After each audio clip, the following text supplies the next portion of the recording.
Respira-se património no Porto.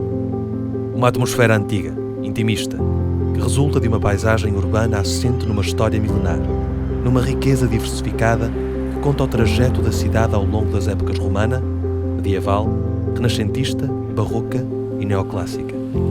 Há um convite ao passeio, à admiração, à descoberta das colinas e das ruas que se perdem entre elas, desaguando invariavelmente no Rio Douro, figura central da cidade. Outro dos personagens principais é o granito, que durante muitos séculos alimentou a construção e o desenvolvimento do Porto e que cobre a cidade com um manto de cinzento avelado. Das margens fluviais, em particular no centro histórico, Património Mundial da Humanidade da Unesco, vislumbra-se um panorama único da sua grandiosidade. O rio, as pontes, a muralha primitiva, o casario colorido e apertado, lutando pelo seu espaço, lado a lado com monumentos e escarpas. É por esta mistura de histórias e épocas que se passeia quando se atravessa o Porto. Numa cidade profundamente marcada pelo seu património religioso, pelas dezenas de igrejas e capelas que impõem o seu tempo ido sobre a azáfama da modernidade, parar, observar e escutar o que tem para partilhar torna-se imperativo. Alguns desses monumentos são modelos belíssimos da convivência de vários estilos arquitetónicos.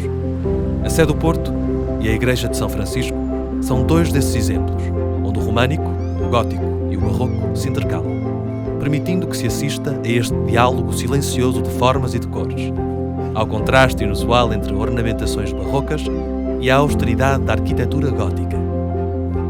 A riqueza patrimonial do Porto espreita assim em cada esquina, capaz de nos surpreender ora pela grandeza dos seus acervos, ora pelo detalhe histórico encontrado numa qualquer parede da cidade, ou nas histórias pintadas nessa obra-prima que são os azulejos. Viver o património do Porto é entrar num mundo envolto de mistério, é deixar que a nossa imaginação nos conte as histórias que a cidade quer que escutemos.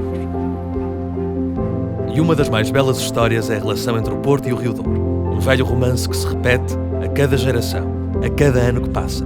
As margens do Douro confluem para o convívio as mais variadas gentes, e assim terá sido também durante séculos, atraídas pela beleza das escarpas, mas sobretudo pela necessidade.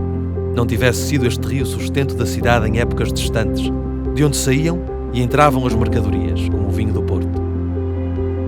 Ao longo dos séculos e com a dinamização da cidade, várias pontes foram sendo demolidas, outras construídas, como a ponte Dona Maria Pia, com 1.600.000 quilos de ferro e uma aparente leveza graças ao gênio de Eiffel. Mas a cidade do Porto fez-se valer de mais gênios, de variados talentos. A própria população portuense é caracterizada como corajosa, por vezes rebelde. Conhecida por ser uma cidade burguesa, onde a meritocracia impera, o Porto foi-se fazendo distante das grandes decisões políticas.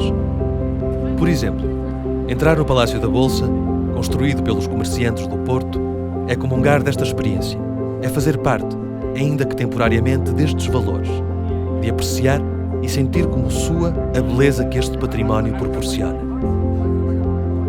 É por isso fácil de entender o orgulho que o portuense tem nos seus antepassados, a paixão pela herança transmitida e pela excelência que foi gradualmente ganhando forma através das mais variadas manifestações. Cada geração foi cuidando de não esquecer a anterior, não permitindo que o tempo apagasse da memória a história que a cidade conta. O cuidado com que as várias dezenas de museus do Porto ou os palacetes são tratados expressam essa vontade de imortalizar todos aqueles que por aqui passaram, que contribuíram com a sua arte, sabedoria ou suor. No Porto, parece que o tempo se esquece de si próprio e da sua urgência. O manto cinzento do granito é exposto em grande parte dos seus edifícios, com ênfase no ex-libris da cidade, a Torre dos Clérigos, ganha ao longo do dia inúmeras faces consoante a luz que o toca. E no contraste com a pedra cinzenta, surge mais vivo do que nunca o verde, e os jardins que são um encanto, onde apetece ficar pela riqueza e exotismo das espécies que aí vivem. Podemos afirmar sobre o Porto, usando as palavras da escritora portuense Sofia de Melo Brainer, aqui o tempo apaixonadamente encontra a própria liberdade.